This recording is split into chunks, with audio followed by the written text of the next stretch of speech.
नमस्कार, स्वागत है आपका संसद टीवी पर। मैं हूं मनोज वर्मा और आप देख रहे हैं हमारा खास कार्यक्रम मुद्दा आपका। आज का मुद्दा सामाजिक राजनीतिक दृष्टि से खासा महत्वपूर्ण है क्योंकि मुद्दा जाति आधारित जनगणना का है। रह रहकर ये मुद्दा उठता रहा है। ताजा मामला बिहार का है। बिहार के मुख्यमंत्री नीतीश कुमार ने जाति आधारित जनगणना का निर्णय लिया है। नीतीश कुमार जातीय जनगणना को जरूरी बताते हैं।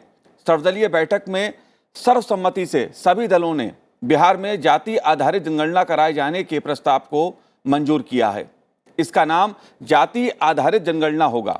बिहार के अलावा महाराष्ट्र, कर्नाटक, आंध्र प्रदेश जैसे कई राज्य भी समय समय पर जाति आधारित जनगणना का समर्थन कर चुके हैं। हालांकि जाति आधारित जनगणना को लेकर एक पक्ष यह भी रहा है कि स्वतंत्रता के बाद भारत सरकार ने नीतिगत आधार पर फैसला किया था कि अनुसूचित जाति और अनुसूचित जनजातियों को छोड़कर जाति के आधार पर आबादी की गिनती नहीं की जाएगी। लेकिन मुद्दा राजनीतिक और सामाजिक दृष्टि से खासा महत्वपूर्ण है, संवेदनशील है। इसलिए जाति आधारित जनगणना को लेकर कई तरह के सवाल उठते हैं। मसलन जाति आधारित जनगणना क्यों जरूरी है? क्या इसके पीछे वोट बैंक की राजनीति है? क्या जाति आधारित जनगणना से जातिवाद बढ़ेगा? इन्हीं सवालों को केंद्र में रखकर आज चर्चा करेंगे। पूरे मुद्दे को समझने की कोशिश करेंगे। चर्चा करने के लिए खास मेहमान हमारे साथ जुड़े हुए हैं। पूर्व केंद्रीय मंत्री डॉक्टर संजय पासवान जी हमारे साथ जुड़े हुए हैं। संजय जी, आपका बहुत बहुत स्वागत है संसद टीवी पर। साथ ही हम बात करेंगे राज्यसभा के सांसद डॉक्टर अमर पटनायक जी से। अमर जी, आपका भी बहुत बहुत स्वागत है संसद टीवी पर। और हमारे साथ जुड़ी हुई हैं प्रोफेसर सुषमा यादव जी, जो पूर्व बीसी हैं बीपीएस महिला विश्वविद्यालय हरियाणा से। सुषमा जी, आपका भी बहुत बहुत स्वागत है। शुरुआत संजय पासवान जी मैं आपसे करूंगा। जाति आधारित जनगणना को लेकर समय समय पर मांग होती रही है। इसकी आवश्यकता क्या है और क्यों है? जाति जनगणना एक बड़ा मुद्दा रहा है जी। और हम मानते हैं कि नीतीश कुमार जी की जो एक अपना उनका आग्रह रहा है इस मामले पर विशेष तौर से, उस आग्रह को उन्होंने पूरे नेशनल डिस्कोर्स में ला दिया। नीतीश जी के इस कहते हैं कि इस डोमिनेंट क्वालिटी का हम बहुत कायल हैं कि एक बिहारी आदमी, एक बिहारी नेता, बिहारी मुख्यमंत्री जी ने जी इसको राष्ट्रीय फलक पे ला दिया। जी। वैसे मैं जाति जनगणना के पक्ष में मैं नहीं हूँ, मैं गरीब की गणना के पक्ष में रहा हूँ। लेकिन जी, कल मेरे पार्टी के बिहार के अध्यक्ष ने और मेरे पार्टी के डिप्टी चीफ मिनिस्टर जी ने जा करके उसको इंडोर्समेंट कर दिया है। नीतीश जी के स्टैंड को बिल्कुल इंडोर्स किया है और उनको सही ठहराया है। जी। तो हम उससे बाहर नहीं आ सकते हैं जी। मगर जाति जनगणना से अभी के इस परिस्थिति में, अब दुनिया भर में वसुधैव कुटुंबकम की बात और दुनिया में एक पहचान भारत की बन रही है, तो निश्चित तौर से जाति एक बड़ा मसला बिहार देश में है, बिहार में नहीं देश में है। जनगणना से क्या होगा ऑलरेडी जानते हैं भाई। हरियाणा में जाट प्रमुख है, महाराष्ट्र में मराठा प्रमुख है, बिहार यूपी में यादवों का बोलबाला है निश्चित तौर से। तो ये तो है, ये है, सब जानते हैं जी। ये जनगणना करने से और कुल मिलाकर के एक ऑथेंटिसिटी बढ़ेगी कि साहब जाति किसकी संख्या है, कौन कितने पावर में है, कौन कितने कहाँ बैठे हुए हैं, ये एक नया बहस छिड़ेगा। तो हम ये मानते हैं कि पॉलिटिकल कारण जो भी हो, मगर देश अभी जिस मोड़ पे खड़ा है, जिस मोड़ पे माननीय मुख्यमंत्री प्रधानमंत्री जी ले गए इस देश को, उन्हें अगर ये बात शुरू होती है तो माननीय प्रधानमंत्री का जो एक देश को ले चलने का एक गति है, उस गति में बहुत कुछ तेजी नहीं बढ़ने वाला है जी। एक नया बहस, एक डिस्ट्रैक्शन होगा इससे। लेकिन फिर भी हमारी पार्टी, बिहार की पार्टी ने इसको सपोर्ट किया है, हम उसके समर्थन में हैं। कुल मिला करके ये बातें ये तब होगी जो एक डोरमेंट क्लास है। आप देखेंगे बैकवर्ड्स में SC ST की तो काउंटिंग हो रही है जो आपने कहा, लेकिन जो बैकवर्ड्स में जो है, बैकवर्ड्स में कुछ खास जातियां ही पूरे देश में कब्जा है, पावर में, चाहे चीजों में। तो जो मोस्ट बैकवर्ड है, जो डोरमेंट कास्ट है, जो डोमिनेंट बैकवर्ड्स है, जो डोरमेंट बैकवर्ड्स है, डोरमेंट बैकवर्ड को भागीदारी मिलेगी ऐसा हम कामना करते हैं जी, ऐसा उम्मीद करते हैं जी। क्या होगा नहीं होगा ये अलग बात है जी। फिर उसको जातीय संख्या को गिनने का क्या मापदंड होना चाहिए, अब आप जानते हैं मुसलमानों में भी बिल्कुल फॉरवर्ड बैकवर्ड है, वो भयंकर तरीके से है। जो जाति का प्रभाव हमारे हिंदू समाज में है वही मुसलमान में भी है। तो ऐसा नहीं कि सब हिंदू के बैकवर्ड फॉरवर्ड को जानना पहचाना आसान है, अब मुसलमानों का जो बैकवर्ड फॉरवर्ड उसको पहचाना बड़ा मुश्किल है।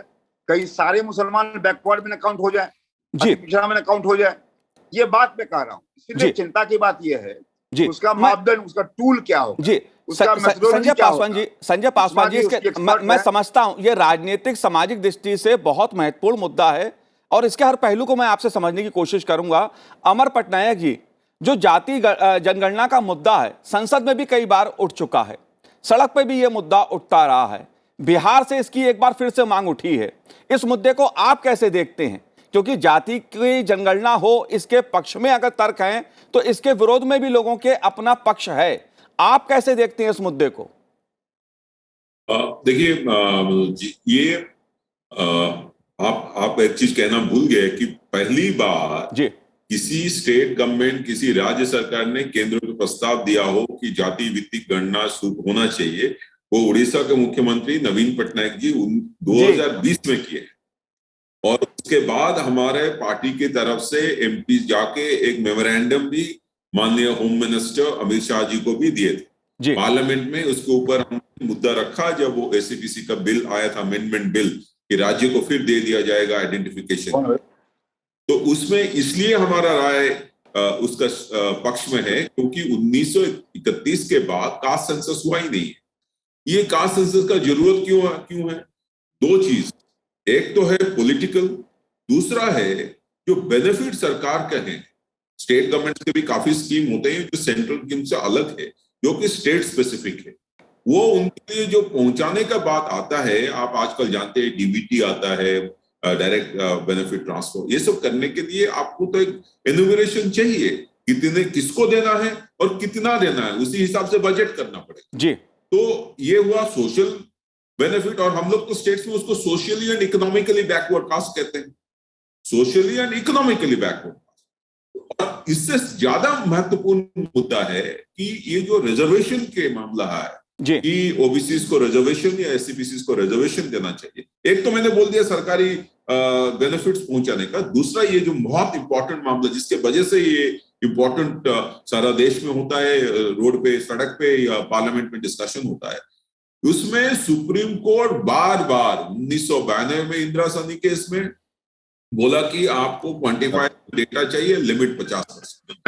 2006 में केस हुआ, 2008 में अशोक ठाकुर केस हुआ, अभी रिसेंटली हर बार सुप्रीम कोर्ट कह रहा है जब भी ये मुद्दा उनके सामने जाता है, किसी भी प्रदेश से जाता है, कि आपको रिजर्वेशन के बारे में सपोज बढ़ाने का बात हो, कुछ भी करने का हो, आपको quantifiable, verified, scientifically verified quantifiable data is required.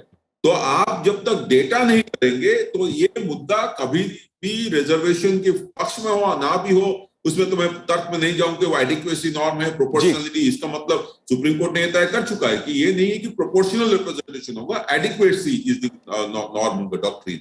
लेकिन ये सब करने के लिए एक क्वांटिफाइबल डेटा चाहिए। ये सुप्रीम कोर्ट और कॉन्स्टिट्यूशनल कोर्ट 1000 बार बोल चुके हैं। तो इसलिए हमारा पार्टी का स्टैंड है और मेरा भी स्टैंड वही है कि आपको एक फिगर चाहिए, एक एनुमरेशन चाहिए।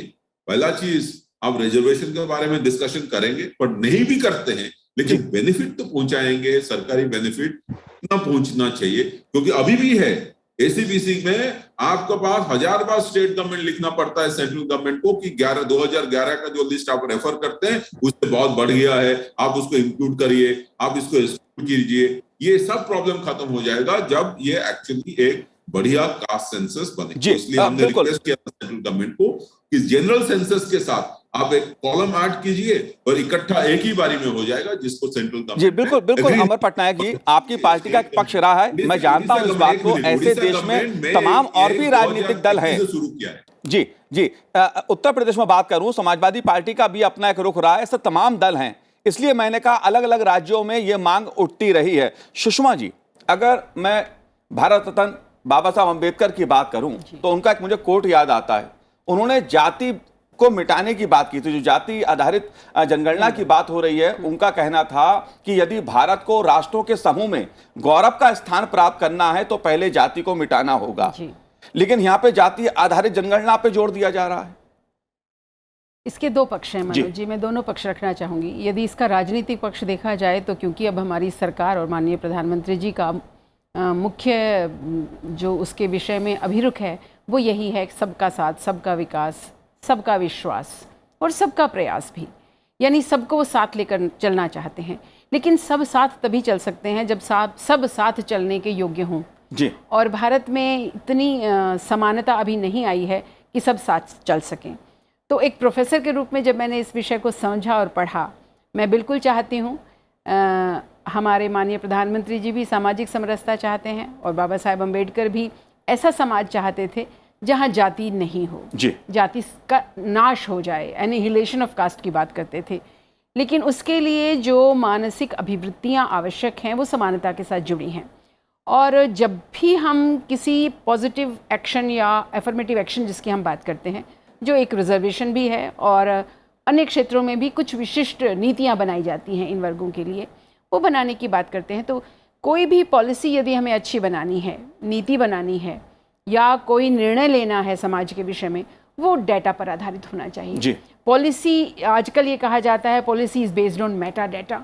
जितना ज़्यादा आंकड़े हमारे पास होंगे उतनी ही अच्छी नीतियाँ हम बनाएंगे, वो डुप्लीकेशन भी बचेगा। अभी राज्य एक नीति बनाते हैं, केंद्र एक नीति बनाते हैं, दोनों में क्लैश भी होता है, कभी कभी दोनों साथ भी चलती हैं, दोनों साथ चलें तो भी गड़बड़ होती है क्योंकि फिर बढ़ जाती हैं वो जा करके। इसलिए डेटा तो हमें चाहिए।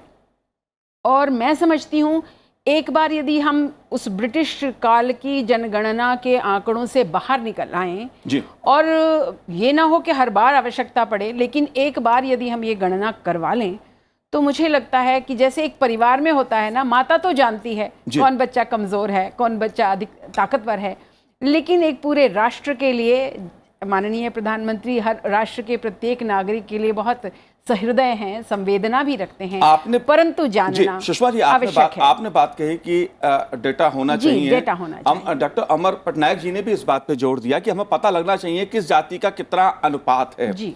लेकिन मैं एक उदाहरण देना चाहता हूं आपको। 14-15 में कर्नाटक में इस पर सर्वे कराया गया था, एक एकत्रित की गई थी जाति जनगणना, उसका नाम नहीं दिया गया था, लेकिन जब उसकी पड़ताल हुई, सर्वे किया गया तो 190 नई जातियां उभर के सामने आ गई। उससे सामाजिक ताना बाना बिगड़ने लगा, राजनीति भी उससे प्रभावित होने लगी, तो तत्कालीन मुख्यमंत्री ने उस रिपोर्ट को सार्वजनिक नहीं किया, उजागर नहीं किया। तो आपको ऐसा नहीं लगता कि इससे नए विवाद खड़े होंगे? मैं इसमें थोड़ा अलग विचार रखती हूँ। कई बार क्या होता है कि हम अगर एक अच्छा निर्णय लेना चाहते हैं तो कुछ विवाद सामने आए तो उन विवादों को भी सामने लाना चाहिए और उन विवादों का समाधान सोचना चाहिए जी। क्योंकि विवादों को यदि हम दबा देंगे तो वो पता नहीं बाद में किस रूप में प्रस्फुटित ज्वलनशील बन जाएंगे जी। इसलिए उन विवादों के भय से बचते हुए मुझे लगता है कि एक बार जनगणना होनी चाहिए, क्योंकि यदि हमने दोनों पक्षों को सुना है, मैं पॉलिटिशियन नहीं हूँ, एक प्रोफेशनल हूँ और एकेडमिशियन हूँ, तो वो लोग जो रिजर्वेशन पॉलिसी का विरोध करते हैं वो ये कहते हैं कि ये सही लोगों तक नहीं पहुँच रही है। जो उसका समर्थन करते हैं वो ये कहते हैं दिस इज़ टू लेस, ये अभी ठीक से एग्जीक्यूट नहीं हो रही है या सही वर्गों तक नहीं पहुँच रही है। मैं इस मुद्दे पर जरा संजय पासवान जी और डॉक्टर अमर पटनायक जी से भी समझना चाहूँगा। संजय पासवान जी, बाबा साहब भीमराव अंबेडकर जी की बात मैंने बताई कि वो क्या सोचते थे कि कैसे जाति व्यवस्था को कम करना है। यहाँ जाति आधारित जनगणना की बात हो रही है। मैं सरदार वल्लभ भाई पटेल का भी कोट याद मुझे आ रहा है। 1952 में संसद में देश के गृह मंत्री रहते हुए सरदार पटेल ने कहा था कि अगर हम जातीय जनगणना कराते हैं तो देश का सामाजिक ताना बाना टूट जाएगा। यह मैं आज की बात नहीं कर रहा हूं, सरदार वल्लभ भाई पटेल की बात कह रहा हूं, बाबा साहब भीमराव अंबेडकर की बात कह रहा हूं। आप कैसे देखते हैं संजय जी? एक चीज बता दें आपसे जी, सरदार पटेल हो या बाबा साहब अंबेडकर हो, वो जो बात कह गए वही अल्टीमेट है, ये मैं नहीं मानता जी, ये मैं नहीं मानता। इसलिए वो बातें देश काल परिस्थिति के अनुसार चेंज करता है। बाबा साहब ने कहा कि जातियों का नाश हो, एनिहिलेशन, लेकिन इस देश में इतिहास अमलगमेशन का है। एनिहिलेशन का नहीं है, जातियों का अमलगमेशन हुआ है। ये हिस्ट्री में कई ऐसे उदाहरण हैं। मैं सीधा कहना चाहूंगा इस बात के लिए कि बिल्कुल सही कहा सुषमा जी ने कि कुछ बात इस डेमोक्रेसी में, कुछ बात से विवाद होता अगर है तो विवाद से निपटने को तैयार रहना चाहिए। देखिए होता क्या है कि देश में कई चीजें, जब मंडल कमीशन देश में आया, आपको याद होगा कि केवल जाति की गणना की बात नहीं है, यहाँ आरक्षण की बात, असली बात आरक्षण की है। असली बात है कि साहब कैसे उस समृद्धि और उस सम्मान और उस पद पे कैसे हावी हुआ जाए। अभी बहुत बड़े तबके में ये आक्रोश है इस बात का, तो हमारी संख्या इतनी है और हम जो है जुडिशियरी में, हम जो है एकेडमिक्स फील्ड में, हम जो है पॉलिटिक्स में, हम जो ब्यूरोक्रेसी में कम है। ये सवाल इस बात का नहीं, सवाल है कि आगे भागीदारी की बात होगी और भागीदारी की बात होनी भी चाहिए। लेकिन अब इस देश में जाति के अब आरक्षण सबको मिले। आप देख रहे हैं आज की स्थिति में आरक्षण से कोई वंचित नहीं है जी। क्या बैकवर्ड, क्या फॉरवर्ड, क्या ईडब्ल्यूएस, सब हो गया, सब माइनॉरिटी का। तो असली बात यह है कि इस देश में जाति और आरक्षण एक बड़ा इश्यू है और पॉलिटिशियंस को, खास करके जो सोशलिस्ट बैकग्राउंड के, कम्युनिस्ट बैकग्राउंड के लोग हैं, उनको लगता है कि इस दोनों में बहुत कुछ है। जाति की बात करोगे, आरक्षण की बात करोगे तो उनका पॉलिटिक्स चलने वाला है। आपको याद होगा कि बीपी सिंह के टाइम में भी, जब बीपी सिंह और ये देवीलाल जी अलग हो रहे थे जी, तो उससे मंडल कमीशन आया था जी। तो मंडल कमीशन कोई सामाजिक कारणों से आया ऐसा नहीं है, वो राजनीतिक व्यवस्था के कारण से आया था जी। तो आज भी बता दे आपसे, आज भी जिस तरह मैं मानता हूं कि नीतीश कुमार जी ने जो इशू खड़ा किया है आज भी, तो हम ये मानते हैं कि निश्चित तौर से ये ज्यादा पॉलिटिकल है, सोशल कम है जी। सामाजिक कारण इसका पीछे कम है और राजनीतिक कारण ज्यादा है जी। रही बात उड़ीसा की बात जो कहा पटनायक जी ने, उड़ीसा में कई बातें, उड़ीसा का जो मामला है, जो उसकी परिस्थिति है, देश की राजनीति को असर करने का दम बिहार यूपी में है भाई साहब। हाँ, और बिहार जो निर्णय करता है इन चीजों पर, उसको देश में उस पर बहस होती है, विमर्श होता है। मुझे लगता है कि विमर्श अगर सही दिशा में ले जाने के लिए, वैसे नीतीश कुमार जी सक्षम है, इस विषय को दिशा देने के सक्षम है, तो इस विमर्श को ले जाए हम लोग एक बिल्कुल सही ढंग से पॉजिटिव विमर्श की ओर ले जाए या निगेटिव की ओर ले जाए। तो हमें बचना है कि निगेटिव विमर्श इससे न हो। और जो आपने कहा कि जो कर्नाटक में जिस भय से उसको पब्लिक नहीं किया उस रिपोर्ट को, वो ऐसा नहीं हो। बिल्कुल एक सकारात्मक उसमें डिस्कोर्स विमर्श चले तो देश समाज के लिए अच्छा रहेगा। हमारा केवल ये कहना है कि जिस ढंग से देश अभी चल पड़ा है, दुनिया में पैंडेमिक्स के बाद भी भारतवर्ष एक अपना ढंग से चल रहा है, एक गति चल रही है, इसकी अपनी जीडीपी बहुत ढंग से सुधर रहा है जी। तो इसको कहीं कोई रुकावट ना लग जाए, ये मुझे लगता है जी। बिल्कुल बिल्कुल, आपकी जो आशंका है, आपकी जो आशंका है वो सुषमा जी की भी है, तमाम लोगों की वो आशंका हो सकती है। लेकिन एक वर्ग है, अभी अमर पटनायक जी ने कहा ऐसे तमाम राजनीतिक दल हैं, तमाम सरकारें जो चाहती हैं जाति आधारित जनगणना हो। लेकिन अमर पटनायक जी, मैं आपसे ये जानना चाहता हूं, ये बात ठीक है कि आपकी पार्टी चाहती होगी लोगों का विकास होगा, जाति जनगणना होगी तो कई नई जातियों का पता लगेगा, जिनको हक नहीं मिला है उनको और हक मिलेगा, उनका विकास होगा। लेकिन क्या इसके पीछे कोई राजनीतिक सोच नहीं है? क्या वोट बैंक की पॉलिटिक्स नहीं है इसके पीछे? नहीं, देखिए इसमें आपका मनसा है कि सबके पास बेनिफिट, सरकारी बेनिफिट पहुंचना चाहिए और उसका एलिट कैप्चर ना हो। ओबीसी के अंदर या एससी एसटी के अंदर जो एलिट कैप्चर होता है, जो बड़े डोमिनेंट कास्ट है, पासवान जी कह रहे थे, वो भी कैप्चर करते हैं, वो ना हो।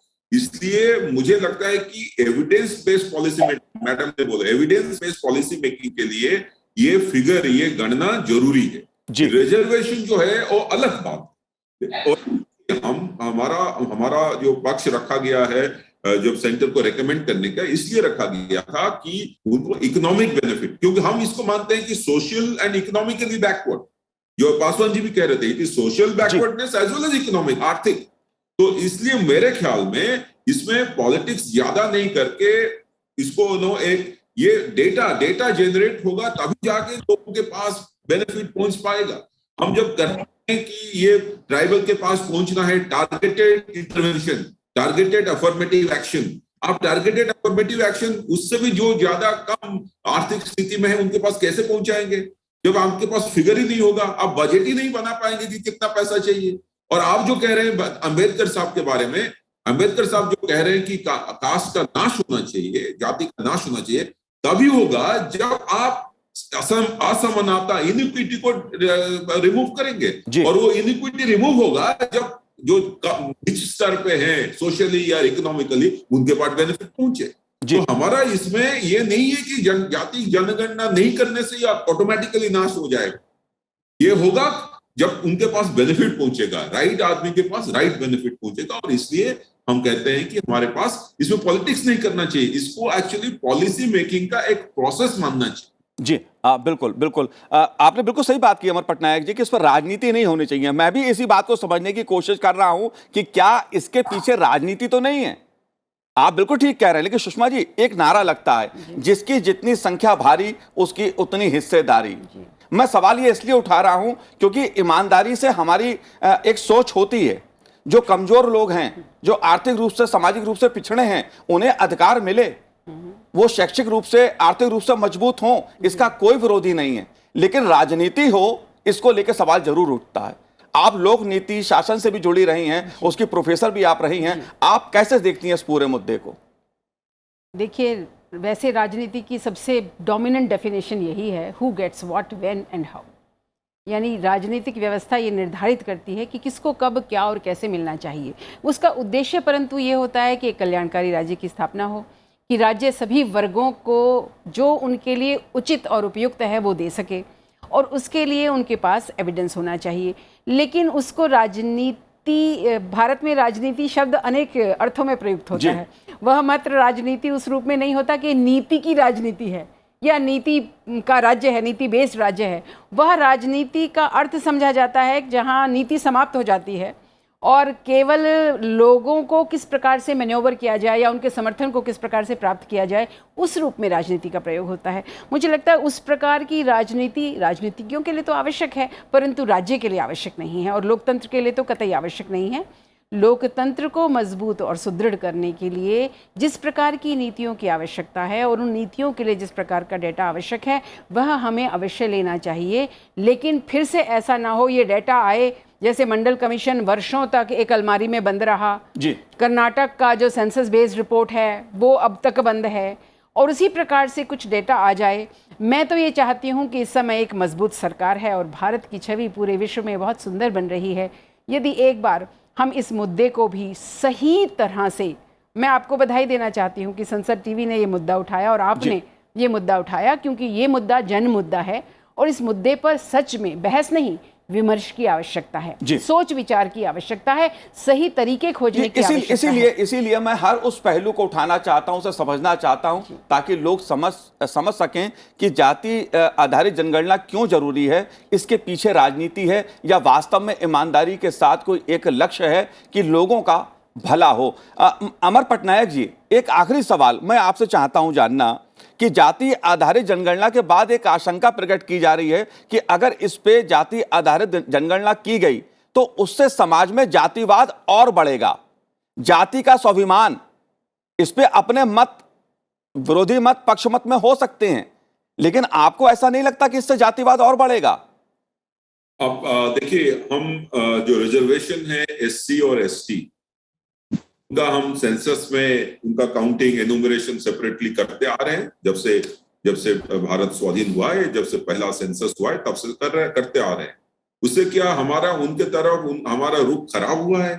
हम क्या मुझे तो लगता है कि उनका पोजीशन बढ़ा है ये, लेकिन मान सकते हैं कि जो तरीका इम्प्लीमेंटेशन, मैडम कह रहे थे, इम्प्लीमेंटेशन ठीक नहीं हुआ है। उन्हीं कैटेगरी में, एससीज में या एसटीज में जो डोमिनेंट ग्रुप है, वो सब बेनिफिट ले आ रहे हैं, उनके बच्चे ले आ रहे हैं, वो इस सर्विसेज में आ रहे हैं, एजुकेशन में आ रहे हैं। तो उसको ठीक तरह से इम्प्लीमेंट करने के लिए आप इस जनगणना करें तो मुझे लगता है कि उनको बेनिफिट होगा, वो जातिवाद बढ़ाएगा नहीं। तो आप मंशा क्लियर होना चाहिए, और हमारा जी बिल्कुल, आपने बिल्कुल ठीक है, मंशा साफ होनी चाहिए। जी मंशा साफ होनी चाहिए। लेकिन संजय जी, बात चाहे राजनीति की हो, बात चाहे नौकरी की हो, बात चाहे कारोबार की हो, जातिवाद के आधार पे लगभग पूरा तंत्र चलता है। क्या इससे जातिवाद नहीं बढ़ेगा? देखिए, जाति यथार्थ है, जातिवाद व्यर्थ है, फिर भी हिंदू समर्थ है। सवाल है कि इतने हमले हुए जाति पे, बुद्ध ने हमला किया, महावीर जैन ने हमला किया, पेरियार ने हमला किया, अंबेडकर ने हमला किया, खत्म हुआ क्या? जाति यथार्थ है। मैं केवल इतना कहता हूं कि ये जो बहस चल पड़ा है, 20 साल की राजनीति पुनः इसके आसपास रहेगी। अब इसमें कैसे हम सब लोग विकास को भी आगे रख सकते हैं, मतलब जाति की बात करते हुए, न्याय की बात करते हुए विकास भी कैसे आगे रहेगा, इसको इसलिए मैंने कहा कि 20 साल बहुत सब हम लोग के लिए सेंसिटिव होने वाला है। इस 20 इयर्स में इस कोर्स को हम लोग एक सकारात्मक मोड़ देंगे, ऐसा मेरा विश्वास है। बिल्कुल संजय जी, पिकअप किया है जी तो जाहिर तौर पे संजय जी विश्वास- मुद्दा बहुत बड़ा है। ये जातिगत आधारित जनगणना का मुद्दा बहुत बड़ा है, राजनीतिक सामाजिक दृष्टि से संवेदनशील भी है। इस पे अक्सर चर्चा सुनने को मिलती है। संसद के भीतर भी कई बार ये मुद्दा उठा है, सड़क पे भी उठा है, सुप्रीम कोर्ट में भी ये मुद्दा गया है। जाहिर तौर पे आने वाले दिनों में इस पे और सियासत देखने को मिल सकती है। फिलहाल संजय जी, आपने संसद टीवी से बात की, आपका बहुत बहुत शुक्रिया। अमर पटनायक जी, आपका भी बहुत बहुत धन्यवाद हमसे बात करने के लिए, और सुषमा जी आपका भी बहुत बहुत धन्यवाद संसद टीवी से बात करने के लिए। तो आज हमारे इस कार्यक्रम में इतना ही। मुझे दीजिए आज्ञा, नमस्कार।